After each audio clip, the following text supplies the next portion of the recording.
Сегодня мы общаемся с Петром Дулом, гагаузским архитектором, дизайнером, начитанным, интересным человеком. А теперь пошла жара. Среда, как конкретно архитектурная среда, ну извините меня, но она никакая. Читая и ища истину, в ней Бог тебя ответит через эту книгу и даст тебе ориентир, и будет менять тебя. Мы не сможем жить без природы, а природа сможет жить без нас. Вывод: мы лишние. Слушаться аксакалов и прочее, даже если имеешь свое мнение, да, придет твое время, когда ты будешь таким же аксакалом, тогда тебя выслушаться. Очень многие молодые люди хотят уехать просто от мнения своей родни. Человек отделяется от семьи, и он должен отделиться от семьи. Почему в радуге нету белого и черного цвета? Честно скажу, мне этот вопрос вообще не интересен. На крайняк мы можем собраться и уехать, все. Сегодня вечером мне повезло, и вам тоже, потому что сегодня мы общаемся с Петром Дулом, гагаузским архитектором, дизайнером, начитанным, интересным человеком, философом, который любит проникать в глубины интересные и не боится этого. Петр, мы еще поговорим про твои работы, про то, что тебя мотивирует, и про твои идеи. Но давай начнем с детского вопроса. Твой любимый цвет какой? Здравствуй, Илья, добрый вечер. Очень приятно за встречу, за возможность пообщаться с тобой. Это белый цвет.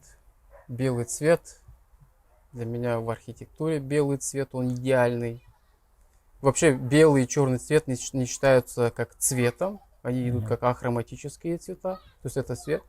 А цвета уже идут остальные хроматические, да, там. Да, в радуге же нет белого цвета. Да. Но все эти цвета в радуге, они создают вот этот нами ощущаемый белый цвет, сам цвет.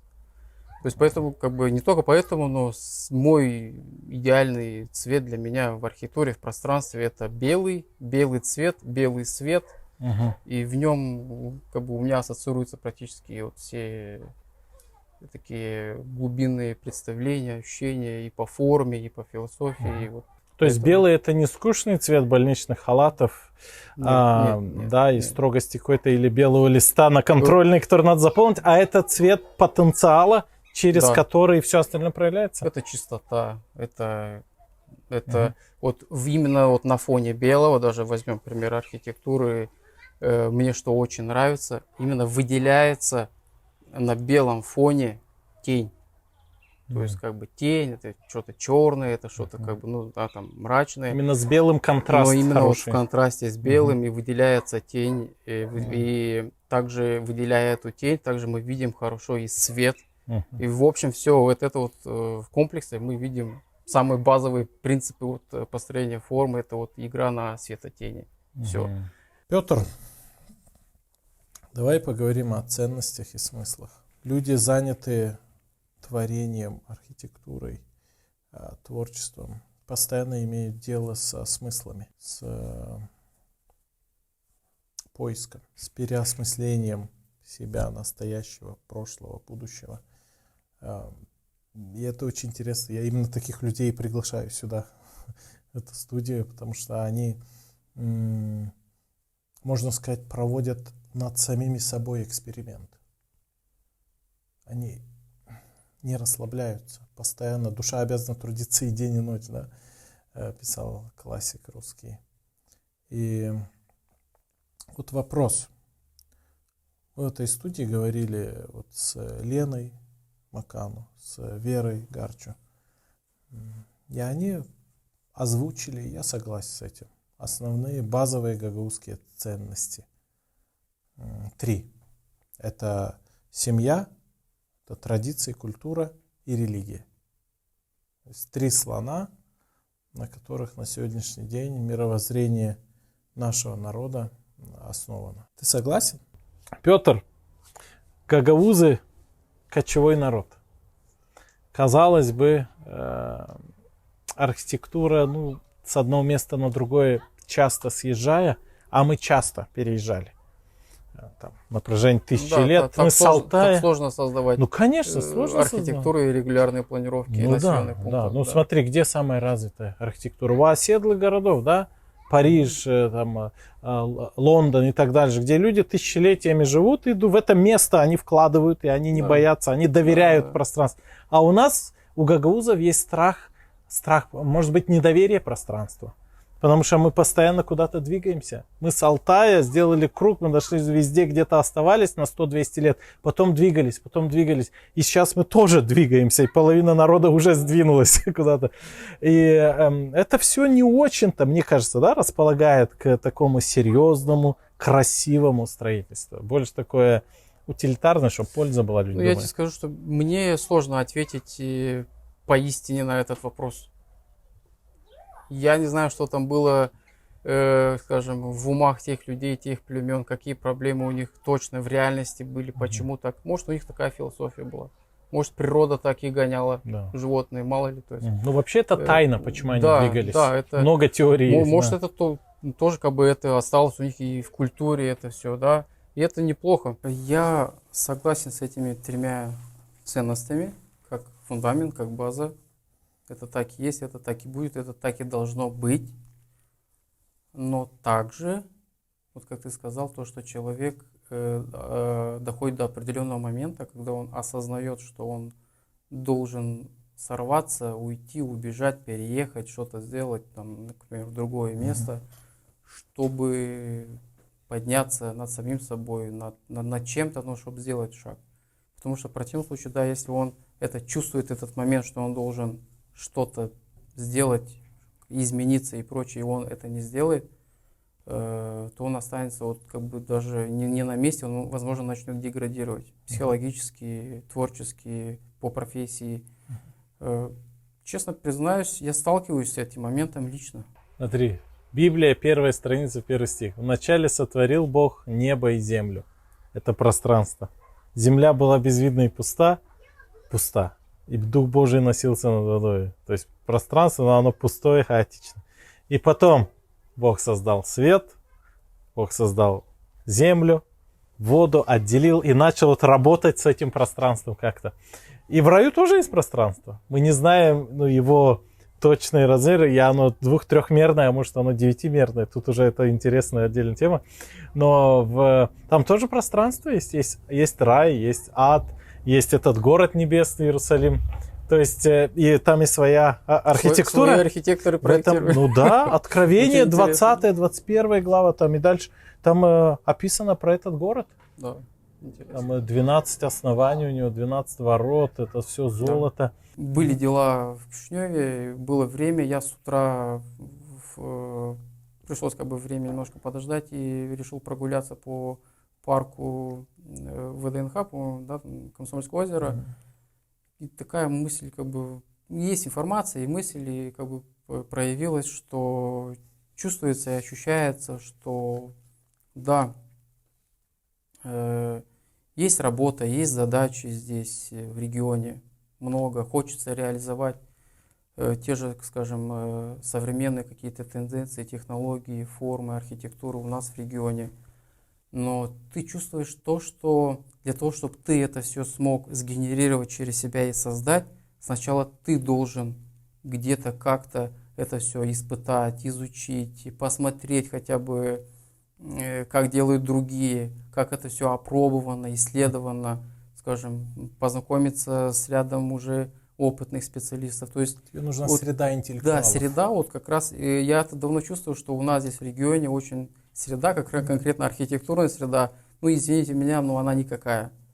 Она никакая. Ну Поэтому вот смотри, в Библии мы видим, что Бог, добро, ангелы всегда с белым цветом связаны. Иоанн пишет в Откровении Иоанна: «Увидела великий белый престол, белый трон, и на нем кто-то, от кого исходил сильный свет». То есть Бог, да, то есть рай, Бог — это место чистоты и света. А в то время как ад — место тьмы, огня, теней. Интересно. Ну вот отсюда можно еще одну мысль сделать, что Бог есть добро и свет, но это не и в этом добре и свете все разнообразие красок. Люди говорят: веришь в Бога, твоя жизнь, значит, скучная. Нельзя то, нельзя это.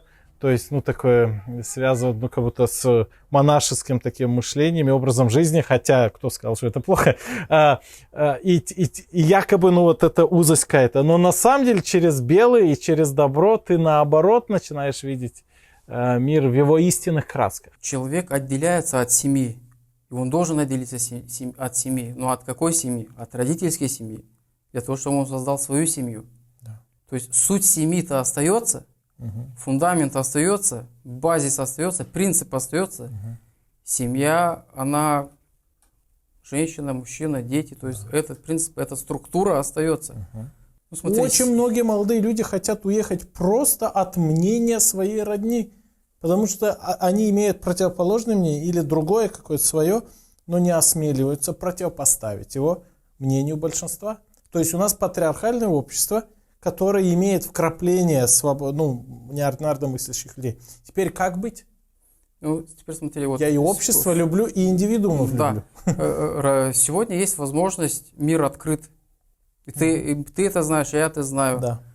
Раньше, лет 20, 30, 50, Мир был Сколько? более закрыт. мир был закрыт. Ты особо не убежишь даже со своего села. Конечно. Правильно? Да. Поэтому ты вынужден был как-то Смиряться, в мириться. симбиозе быть, да, слушаться аксакалов и прочее. Даже если имеешь свое мнение. Да, придет твое время, когда ты будешь таким же аксакалом, тогда тебя будут слушаться. Правда, это время твое уже как бы пройдет, да, но ну, сейчас меняются возможности, обстановка, и мы видим, что есть возможность уехать, поэтому вот эта проблема, вот этот момент более острый становится. Внутреннего конфликта. Да, да. То есть мы видим, что мы допускаем даже этот конфликт, потому что мы знаем, что на крайняк мы можем собраться и уехать. Все. Там с концами, не с концами. Как уехала полстраны. Да, да. То есть вместо того, чтобы спорить, ну это тоже нужно понимать, это разные поколения, как минимум 3 поколения. Да. Там бабушки, прабабушки, отцы, матери, и мы, то есть и даже по культуре, по цивилизации, по технократии мы разные поколения. Возьми бабушки, дедушки, буквально как они работали на полях. Потом наши родители. Да. Другие технологии, Другой другие стиль, правила, да. другая вообще атмосфера, Сейчас другая мы цивилизация. вообще другие. Мы вообще уже другие. Искусственный И интеллект, теперь, IT. да, тот же дед или бабушка хочет от тебя, чтобы ты жил, как они жили.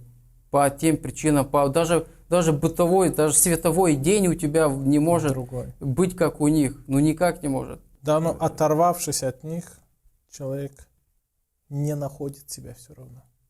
Он все равно, даже уехав, он там будет страдать от конфликтов эмигранта на чужбине. Здесь он страдает от конфликта с прошлым, со своей собственной, в широком смысле, традицией, с семьей, с обрядами, обычаями. И в итоге, от себя не убежишь. И человек, иными словами, обречен на константное реформирование, на бесконечное изменение и конфликт внутренний. Где ты видишь выход? По сути, то, о чем мы говорим, это часть глобальных процессов. И наше племя гагаузов, оно часть этих глобальных процессов. В чем ты видишь выход из этого? Я вижу выход только в четких, железобетонных, надежных, обоснованных, морально-нравственно-духовных ориентирах. Чтобы, как бы ни менялось общество, семья, IT, глобально, прошлое, настоящее, будущее, тебя может кидать по всему миру, мир меняется. У тебя внутренний, серьезнейший мир внутри. Ты самодостаточный, потому что ты не просто сам в себе находишься, потому что я сам в себе ношу эти конфликты, но я надеюсь на Бога, на Евангелие, и моя надежда на Него. Вот это моя надежда и моя. Вот если в этом, я вижу в этом смысл ориентира. Потому что древний мир, он тоже не был таким уж и простым. Но если про древность говорить, то обычно это была семья. Отец передавал сыну свою профессию. Да, Смотри, мать. мать дочке передавала свою профессию. Обычно это так же было. И Ну, в этом раньше тоже своя красота. Смотри, Иисус был воспитан в доме, да, Иосифа и Марии. И народ говорит, не сын ли он плотника? Он был хорошим плотником. Ну да, он творил. Отличным мастеровым. Да. А ученики его, апостолы, которых выбрал, рыбаки. Их родители были там братья Зеведеевы. Отец был рыбак и так дальше. Ну, то есть сегодня наши профессии, они уже не обязательно связаны с нашими родителями. Сегодня человек уже, отрываясь от семьи, он пытается свою идентичность найти где-то в другом. И это тоже нормально. Это новый потенциал несет с собой, да? Некую свободу дает, новую. Что думаешь про это? Масштаб. В древности масштаб племени, да, там 50-100 человек. Был Масштаб другой, да. семьи 2-3 человека. Масштаб и видов деятельности, ну там 3-5. Земледелие, собирательство, там животноводство, там охота. Да, Сегодня масштабы. да, другие, конечно. Вся планета перед тобой. Наука, Возможности, да. да, поэтому вот ориентироваться, что вот у меня родители по такой профессии, я тоже пойду так, это уже, это неплохо, это нехорошо, но это Да. человек сам выбирает. Я Вот говорю много не- примеров есть, когда родители заставляли человека обучаться там Одному. в одной профессии, а он все равно заканчивает, уходит вообще в другую профессию. Тут, ну, наверное, даже тема не только профессию продолжить Ну, родителей, именно как вид деятельности. я бы но сказал. продолжить их влияние на себя. Культура, традиции, связь с предками. Все через родителей. Так же? И в итоге человек должен, для того, чтобы быть свободным и раскрыться, он должен оторваться. Да, Бытие. да. Первые главы написано: оставит человек отца своего и мать, Да. и прилепится к жене, и будут двое одна плоть. Для того, чтобы создать что-то новое, должен произойти стресс отрыва. Почему я про это говорю? Культ предков, традиции, обычаев, обрядов и культуры, культ прошлого. Это хорошо, он помогает не потеряться. Это такой якорь, который помогает, чтобы тебя не заштормило. Но если этих якорей много или якорь слишком большой, ты вообще не двигаешься. У тебя стагнация, и ты просто продолжаешь древнюю традицию. Это Афганистан, который Александр Македонский воевал с ними, они воевали. И сегодня с ними все воюют, и никто не может заходить. Но традиция продолжается. Вот они продолжают, понимаешь? То есть, ну, такой радикальный пример, но тоже работает. Для того, чтобы что-то новое, интересное и на идейно-моральном уровне произошло, должен быть этот отрыв. Это стресс, но он должен быть. Ты согласен Знаешь, с этим? Вот, сегодня вот эта тема в восточной эзотерике очень развивается. То есть мы должны уметь отпускать привязанности свои. Вот это то, что вот Мгм. оторвется муж от отца и матери, и дальше пойдет, да? Привязанности. Привязанности, с ними нужно работать. То есть я как бы раньше не думал, что это, ну, привязанность, это неплохо, но это реально якорь. Мгм. То есть для многих, да.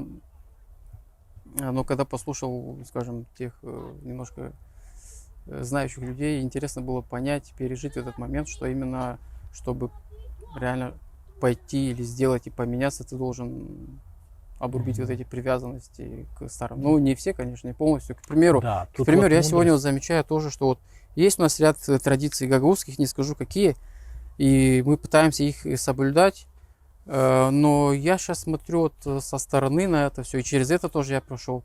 Они уже не работают, эти традиции. Если хочешь, я потом про них расскажу. О, тебя Они не камнями работают. могут побить некоторые за это. Да, скажут, да. Но они, они в современном мире не приживаются. То есть не надо приживаются. переосмысливать традиции. Может, Да? не надо саму традицию убирать, но вот нужно и какие-то поправки в нее внедрить, понимаешь? Потому Вот что я анализирую, что не работает эта традиция она уже. была разработана такими же людьми, Да, как мы. в те времена, под такие-то там, скажем, необходимости, потребности. Мгм. Сегодня мы пытаемся вот сохранить той или иной обряд, он как бы красив для камеры, но потом это не работает, потом люди Да. просто, ну не скажу, что это не работает. Либо нужно прописать какие-то дополнения в этом законе, в традиции к этой. Ну, это я так шучу, конечно. Просто И таких традиций достаточно. для так сказать. многих людей, вот то, о чем мы сейчас с тобой говорим, звучит дико и кошмарно, потому что если забрать традиции, культуру, у них ничего не останется. Это единственный смысл адекватности и связи с прошлым и идентичности. Я не против традиций и культуры, они должны быть. Но они должны быть переосмыслены. Но смотри, почему нету сегодня тех же древних традиций по там казни каких-то там предателей народа и их прочее? отменили? Сегодня сколько предателей народа есть? Тогда давайте соблюдать традиции. Вы срежете, не срежете, ну. Это интересно. Факт. Ты хочешь традиции, а они вот такие. И сегодняшние традиции, там, 10 обычаев, обрядов. Да. А раньше было, каждый день это был обряд, традиция. Да. Утро человек вставал, это был обряд целый. Человек ложился, это был целый обряд.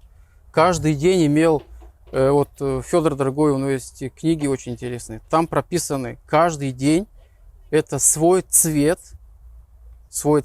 это своя цифра, это свое имя. Это не просто там понедельник, вторник, там 21 октября, все. Нет. Каждый день это чуть ли не личность прописана. Понимаешь? Это специальная, конкретная энергоструктура, Если ты это знаешь, как раньше было это все в традициях, в обрядах, ты по ним и живешь, ты что с тобой происходит? Ты как бы в симбиозе таком, знаешь, вот с природой, с обрядами, с традициями. Во-первых, все похожие становятся общность, если все живут по этим обрядам, да? И еще как ты трансформируешься, как меняют вот эти обряды?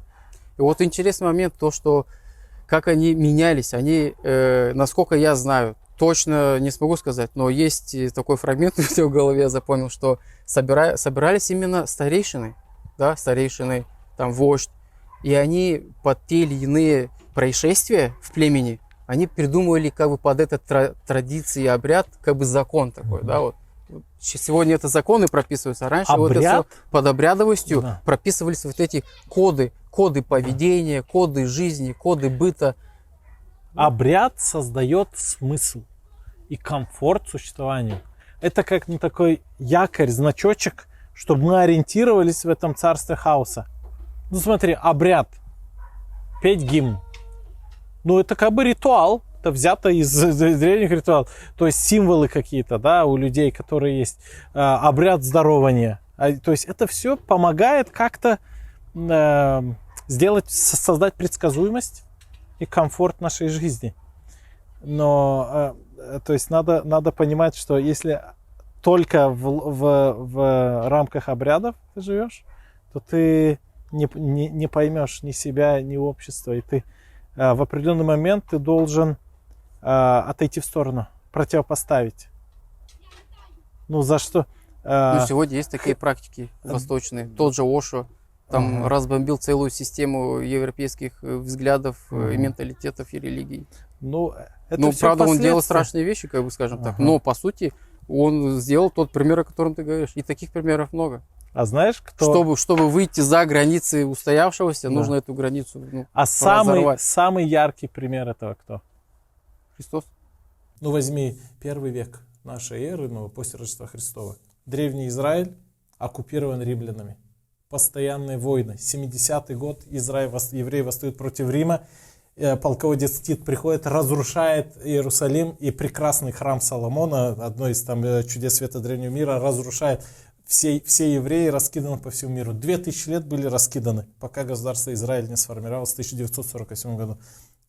Ну, то есть постоянные миграции, и древний мир постоянно бурлил. То есть люди всегда страдали от этих вопросов. Но мы видим, что христиане сохраняли мир души и идентичность благодаря именно личности Господа Иисуса, благодаря вере. Я вижу в это выход.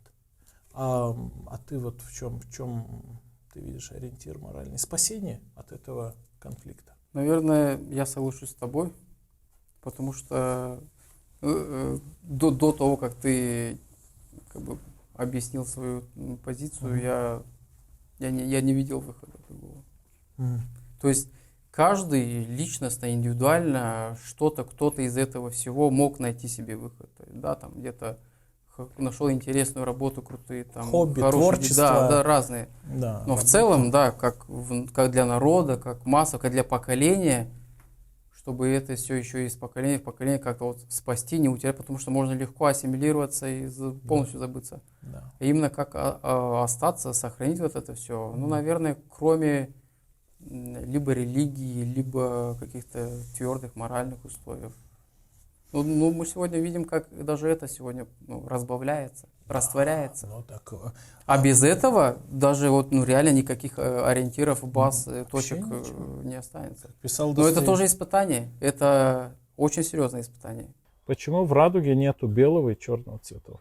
Эти контрасты. Черный это не цвет, это пространство поглощающее Это весь отсутствие свет, цвета. отсутствие света вообще. Свет, Чтобы окей. увидеть цвет, должен быть, чтобы увидеть цвет, должен был быть свет. Ага, Да. ага. Без света не будет никаких цветов.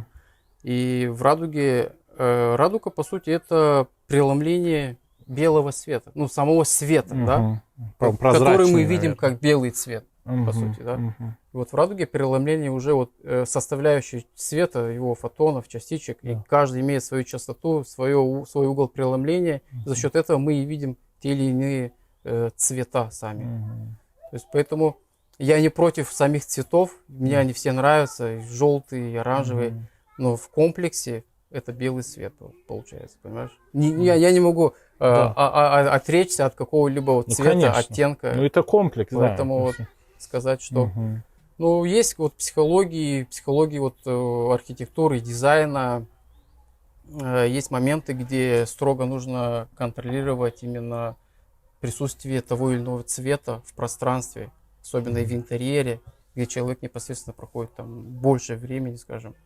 В экстерьере тоже можно использовать определенные цвета и комбинации, но, как правило, пытаются меньше разных цветов использовать, буквально 2-3 фона максимум.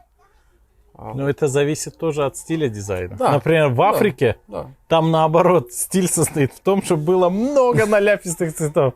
Я купил африканскую рубашку, там все цвета, что возможно, есть. То есть, хотя классический дизайн, он там 2-3 цвета, да?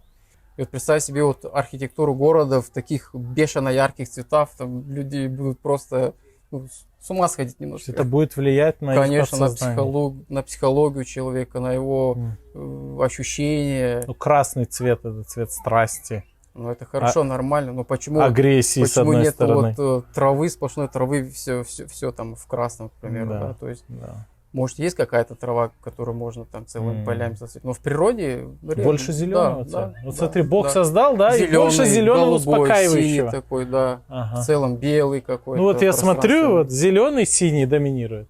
Да? Да, да. То есть, это все влияет на психологию человека, это работает. А, естественно, психология, психофизика человека, она работает. Если раньше, там, не знаю, в 60-е, 70-е об этом, про психофизику мало что говорили, то сегодня каждый школьник уже знает, что такое психология, физиология и психофизика человека в целом. То есть влияние именно окружающего пространства тоже на состояние, на мышление человека, на его психическое состояние, на его физическое здоровье. То есть поэтому все эти нюансы. Свет и цвет в архитектуре — это один из фундаментальных, скажем, явлений в решении таких задач. Библия много предостерегает от жадности, от погони за деньгами, имей мудрость остановиться и так дальше. Лучше кусок сухого хлеба или блюдо с зеленью и мир, чем много мяса, богатства и конфликты в доме и так дальше. Все это много написано. То есть, да, везде есть. Знаешь, я раньше также думал, но сегодня я с этим немножко не соглашусь. Интересно. К примеру, тот же Сатья Сай Баба. Он, будучи рожденным в бедной деревне, в бедном районе, в бедной семье, он сумел, не скажу каким образом, не знаю, объединить вокруг себя влиятельных людей, богатых людей. Он построил в голодном, сухом регионе водопроводы, построил бесплатные клиники, научные центры, построил эти университеты бесплатные, международные, где можно идти учиться. То есть он объединил вокруг себя богатых людей, влиятельных людей, даже правительства Индии. И они там просто грандиозные проекты реализовали, чтобы поднять целый район, беднейший там, на юге Индии. Вокруг него объединяются разные миллионы людей, и бедные, и разные. Но, извини меня, с бедными людьми, человек, который просто думает, как бы ему сегодня найти кусок хлеба, он бы это все не создал. Представь себе, вот вся планета — это одна семья, и есть там у этой планеты там дядюшки богатые. И они могут это все не держать, не копить, а реализовывать это все. В Африке вода, простой пример, нефть, сколько туда, да, там эти нефтетрубы под всем мировым океаном. Не могут в Африке 100 километров водопровода провести с очистными сооружениями, с фильтрационными. В чем проблема? Технологии есть, инженеры есть, проблема есть.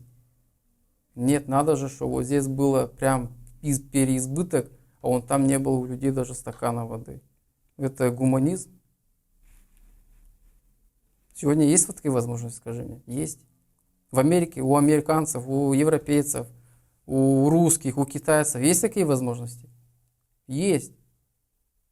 Все возможности есть, чтобы все люди жили, не платили, не покупали еду, воду, одежду, да транспорт. Это все сегодня не надо покупать. Вместо того, чтобы тратить на это все деньги, ресурсы, воевать за это все, лучше нужно объединиться, подняться на другой уровень религии, духовности, творчества, инженерии. Есть задачи поинтереснее, покруче. Воспитать новые поколения. Давать им посмотри на этих детей сегодня. Гениальное поколение. IT, робототехника, инженерия, природа, агрономия. Это просто... Если меня спросили, да, вот, что бы ты, к примеру, сделал бы, да, в пространстве архитектуры, что бы там такого уникального или, я не знаю, сверх чего-то, я бы сказал, наверное, то, что я бы как можно меньше внес бы своего в то пространство, которое есть.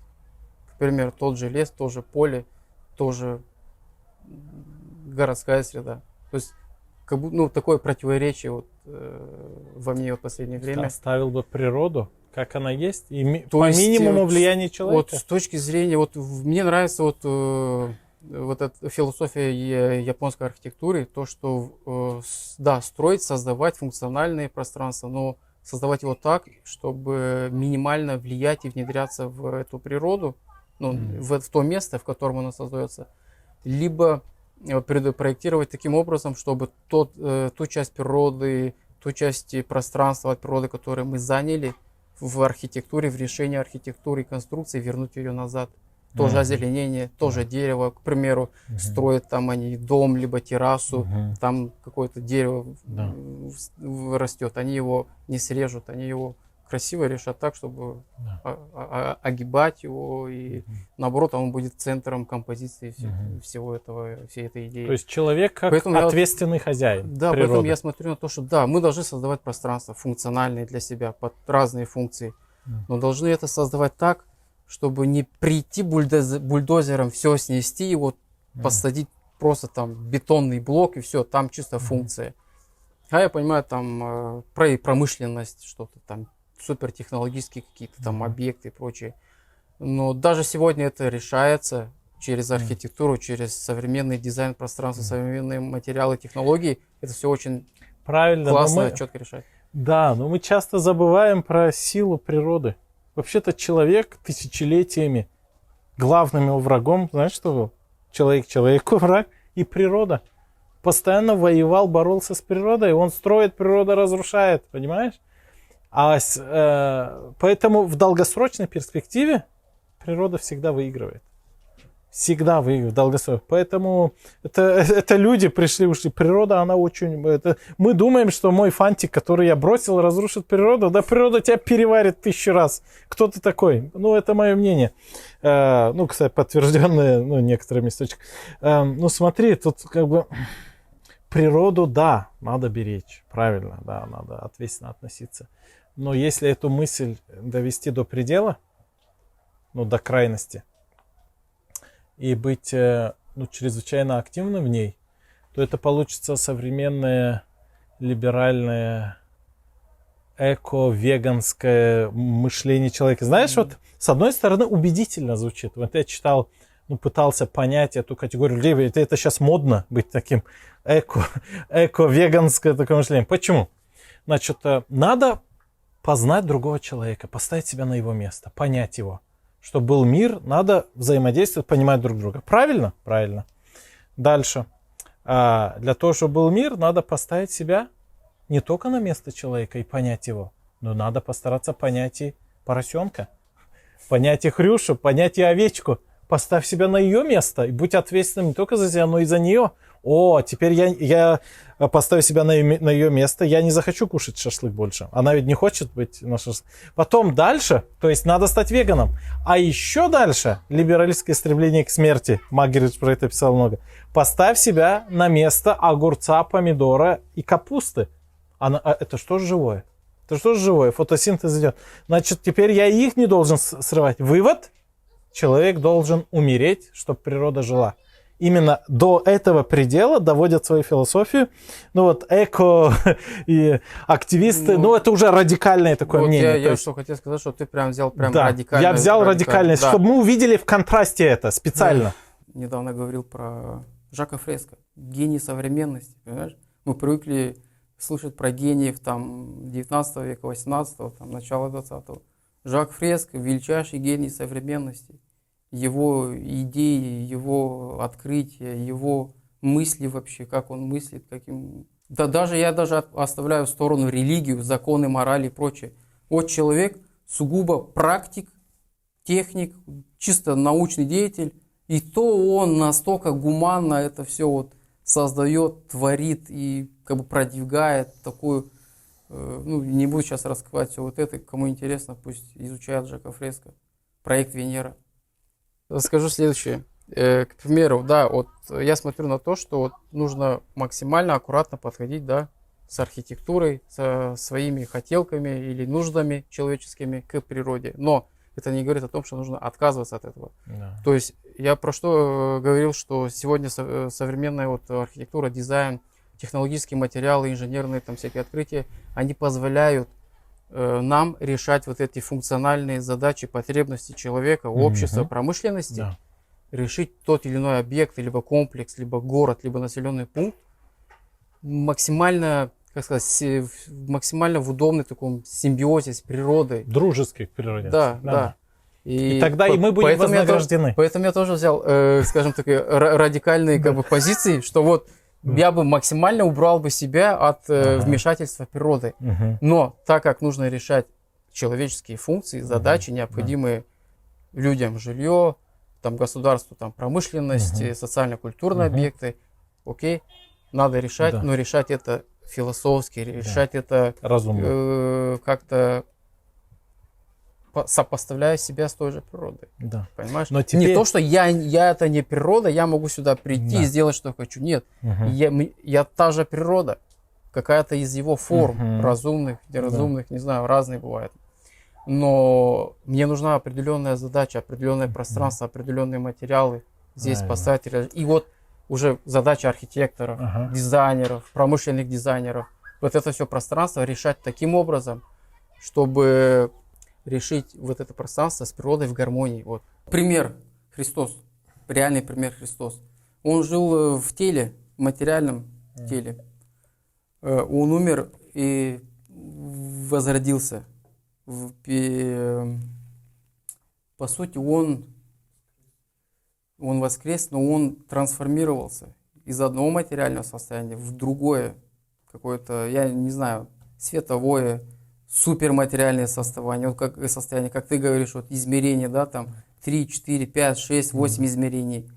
Он трансформировался из простого человека, из глины, в теле, в световом теле, который может одновременно быть и здесь, и сейчас, и всегда, и везде, и в любом измерении. Свет, с чего мы начали, свет.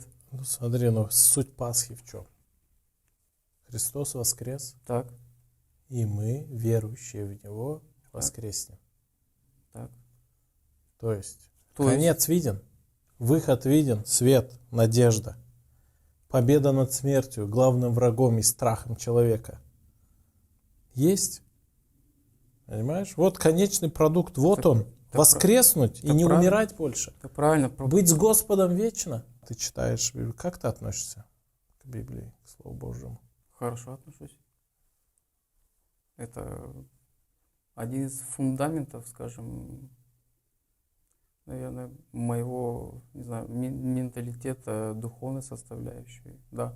Я даже вот, изучая другие направления религии, культуры, всегда базируюсь на христианстве. То есть это у меня точка отсчета.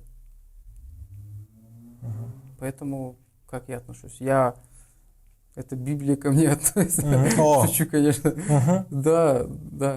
Ты не ты. Даже если я ее не читаю, к примеру, да, там, не изучаю там от строчки от корки до корки, я ее читаю, сколько вот мне надо, вот это потихонечку. Ты ее чувствуешь. Она тебе известна с малых лет, с первого шага в храм, там, в культуре, то есть в Библии, основную историю Библии, все тебе известно прям, то есть оно у тебя внутри, в душе, в культуре в твоем, да. Я раньше тоже пытался неоднократно начинать читать Библию, и как-то становилось, знаешь, вот я знаю историю, знаю Библию, знаю героев, знаю эти пути, но сколько раз начинал сам читать, останавливался. Не раскрывалось, скажем так, этот текст. Вот буквально 2-3 года назад, когда ты мне подарил эти книжечки, я их начал читать. Книжки Библию? Библию, я извиняюсь, что просто маленький, да, те маленькие. Я их начал читать, и знаешь, такое ощущение было, как будто я сам присутствую в те времена, как будто это все, вот, знаешь, перед глазами вся эта история, все эти поколения, там, этот от этого, тот от этого, то это сделал, это, и ты переживаешь прямо. Если раньше просто читал это как просто сухой текст, ты думал, зачем я вот это вот десятками страниц читаешь, вот не понимал вот суть и картинку не видел, да, вот историю не видел этого. Теперь же получилось так, что я вот начал его читать, и я прямо смотрел это все как один документальный фильм, и как будто сам же и переживал это все. И очень прям вот впечатлилось все вот в памяти, в ощущениях. И многие моменты были, где я ловил себя такое, на мысли, что, так вот оно что, вот оно почему так, знаешь. А раньше это было как слепой котенок просто, вот пытаешься читать и, Почему? Так случилось. Такая перемена восприятия. Знаешь, один момент, вот на чем я понял, к тому или иному тексту, либо абзацу, либо фрагменту всей Библии, нужно, скажем так, дорасти, дожить, знаешь. Пока ты не дожил до определенного момента, проблемы, задачи, либо вопроса, что-то в тебе еще не созрело, какой-то вопрос, ты можешь этот текст читать сколько хочешь и понимать, и не понимать. Ты слова понимаешь, но ты не чувствуешь текст. А когда и вот, естественно, человек с возрастом проживает разные моменты в жизни, и так и получается, что открываешь ту или иную страницу, сталкиваешься с определенным абзацем, текстом, фрагментом, и оно прям вот, как будто вживается в тебя весь этот текст, и ты его прям чувствуешь, ощущаешь. Только тогда ты понимаешь. Не просто ты прочел текст, а ты понял, к чему это. Мы не сможем жить без природы, а природа сможет жить без нас. Да. Вывод? Да. Мы лишние. Ложный вывод. Потому что вообще кто для кого создан? Честно говоря, без Библии и без моральных, фундаментальных ориентиров в этом вопросе природа имеет больше аргументов на существование. Она на нашем фоне так добрее, что ли. Хотя там тоже естественный отбор. Любой фильм Discovery, как в Африке животные между собой, да, там тоже не так уж все это самое. Да. То есть не надо ее идеализировать. Не надо природу идеализировать, потому что это все эти дожди, наводнения, засухи, и люди борются с природой. Но мне помогает найти ориентир. И я думаю, что в ближайшие 100 лет это будет один из ключевых вопросов философии и общества. Человек и природа, человек и животные. Потому что все больше философов заявляют, что мы живем в эпоху постгуманизма, то есть post-human era, то есть эпоха, которая после человечества уже. Потому что с одной стороны роботы, AI, с другой стороны мы обожествляем природу. И вот здесь мне помогает ориентироваться Библия, фундаментальный текст нашей цивилизации вообще человеческой.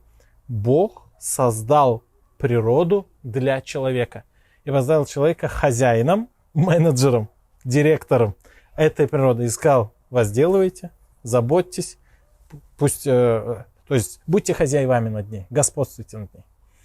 То есть, понимаешь, кто главный? А мы себя как ведем?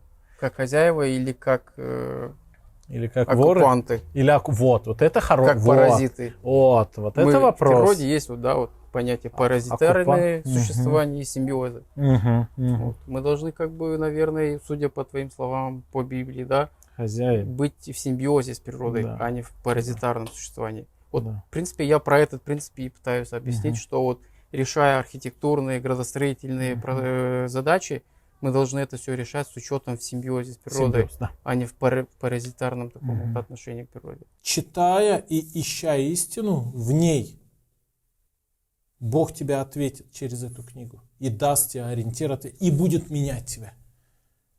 Вот это делает эту книгу и веру христианскую живой, истинной, трансформирующей. Я тебе не рассказывал пример моего дедушки. Да. В 70-х годах дедушка мой в Кангазе жил. Как-то ему попала Новый Завет, 2 часть Библии. Обычный мужик. Просто читал. Медленно, по слогам. Всего 4 класса он учился. И прочел ее 2, 3, 4 раза. Прошло 2 года. Он все опять перечитывает ее. Просто влияние одной книги. И что с ним стало?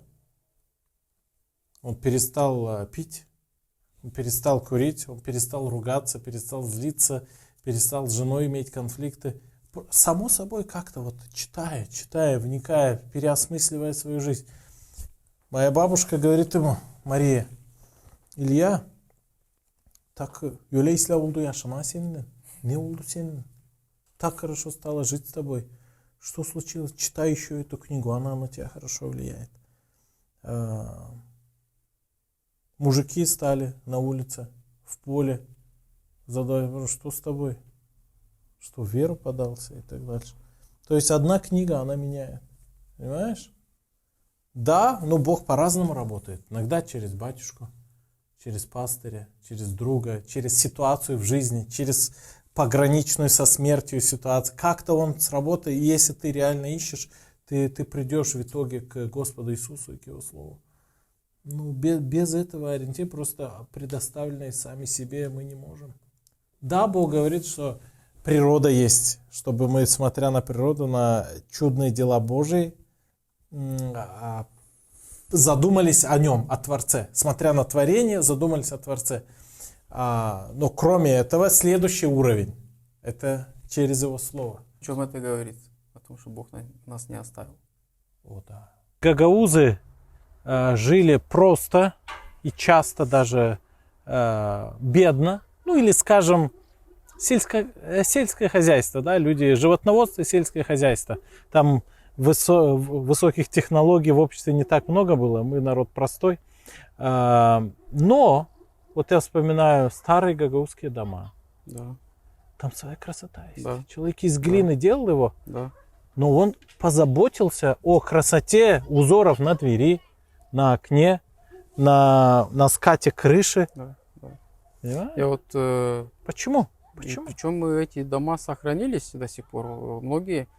Я когда, помню, где-то в 2015-2016 году так по Кирсово погулял, по Бишгёзю, заходил в эти дома, общался с хозяинами, замечал такой момент, что в целом базово сам двор хозяйства, и сами дома, планировка домов были решены чисто утилитарно, на основании того быта, который был у них там. Сельское хозяйство, крупный мелкий рогатый скот, и внутри своя тоже культура, культ. То есть это все в доме, в планировке считывалось. Но и вот были дома, которые вот просто решены чисто ради функционализма. То есть, скорее всего, люди были бедноваты, не могли себе позволить, там, скажем, покраску фасада, либо орнаменталистику. Но также такие же дома, такой же двор у соседа, который, возможно, был там чуть побогаче или любил больше эстетику.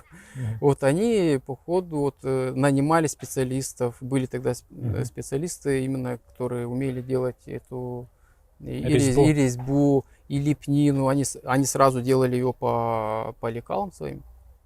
И вот прослеживается то, что для человека это было вот эта эстетика, решение эстетики, вопроса орнаменталистики. Они вот видели такое решение, при решении фасадов дома.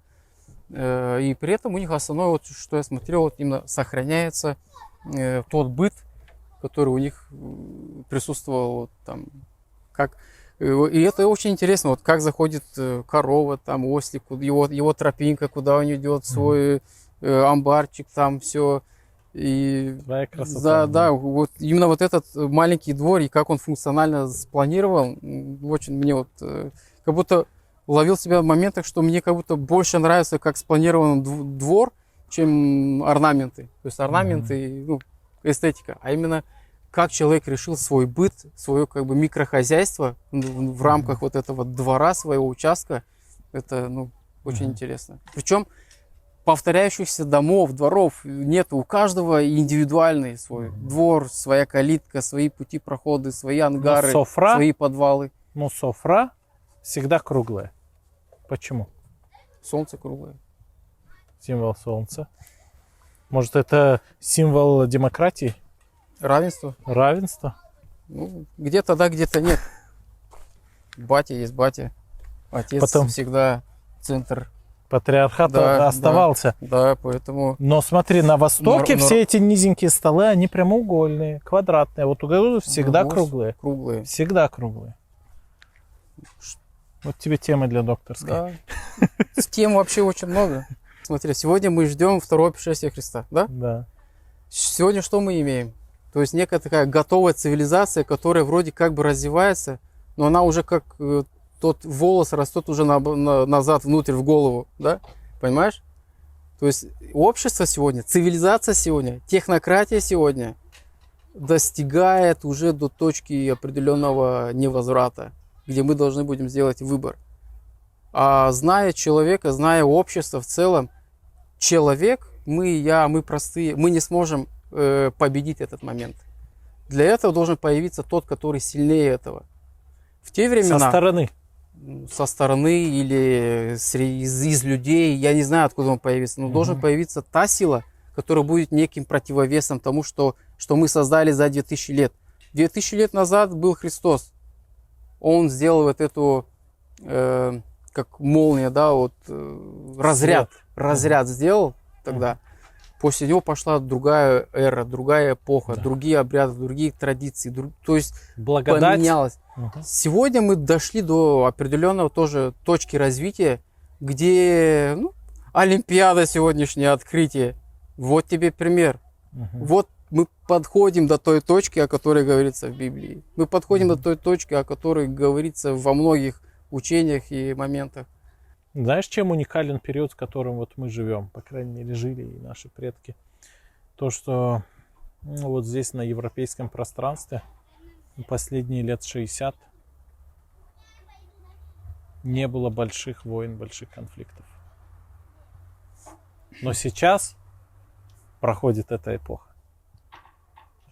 И почти никогда не было так долго мира. И сейчас вот люди, понимаешь, не извлекли уроков. Не научились, не смирились, не пришли к источнику мира. И опять возвращается, понимаешь, другая эпоха. Эпоха вот страданий. Но это тоже испытание. Это испытание. Мы его пройдем, но как его пройдем? Да. Петр, спасибо, что ты уделил время. И мы с тобой интересно, классно пообщались.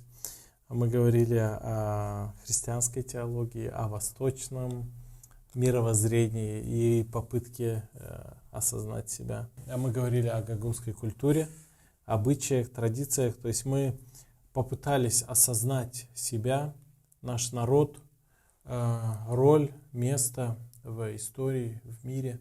Мы говорили о интересных, сложных темах, таких как смыслы, мотивы, ценности, ориентиры. Да, мы говорили иногда на сложном языке, но это и вещи непростые. Ты как архитектор очень интересно, так структурно мыслишь про это.